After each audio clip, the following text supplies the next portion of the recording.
How to burn belly fat. So the first thing you have to understand is that fat is a form of energy in your body. And your body has two energy sources, fat and carbs. And your hormones dictate which energy source you'll use. So how do you end up with all this energy on your belly, but you can't burn it? Glucagon and insulin are two hormones in your body that help with fat burning. When the glucagon is high, your insulin's low. They're like opposites, just like your bicep and your tricep. When your bicep's contracting, you cannot contract your tricep, and vice versa.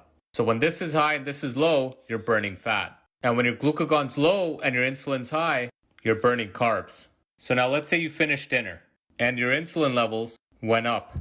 Now your glucagon levels went down, and remember what that means. You're now burning the carbs because you got to burn the dinner you just ate. However, every food has a different effect on your insulin and glucagon levels. For example, look at the effect of your insulin levels from carbs compared to protein and fat. So if you have a high carb dinner, like pasta or pizza or roti or a bunch of rice, your insulin levels would shoot up a lot higher compared to a meal that's rich in protein and fat and lower in carbs or more fibrous carbs. I like to call this rule FFP, fiber, fat, and protein. Well, now your insulin only spiked that high. So let's say you finish your dinner at 7 p.m. At 8 p.m. you start fasting. By 12 o'clock your blood sugar is normalized. By 2 a.m. your insulin levels drop. And by 4 a.m. your glucagon goes up. Now this is if you had a healthy meal. If you had pasta and pizza and high carbs and alcohol, that's not going to happen. Now when you wake up at 7 a.m. and you just started with a high carb breakfast like this, your insulin goes back up, glucagon goes back down, you don't really burn fat.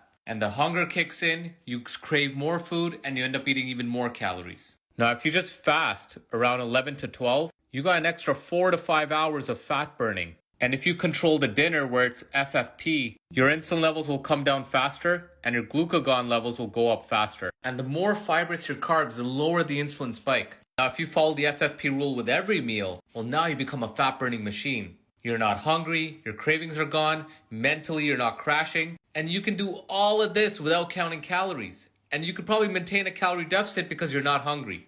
So here's some signs to see if your insulin levels are high. And look, here's some more signs. You end up getting hungrier. You crave more sugar. You have no focus, no ambition. You're always tired because your body's dependent on burning carbs for fuel. Hence, you're not burning the belly fat. And the food industry doesn't want you burning your own fat because they want to sell you more food. You follow this principle, I promise you'll become a fat burning machine.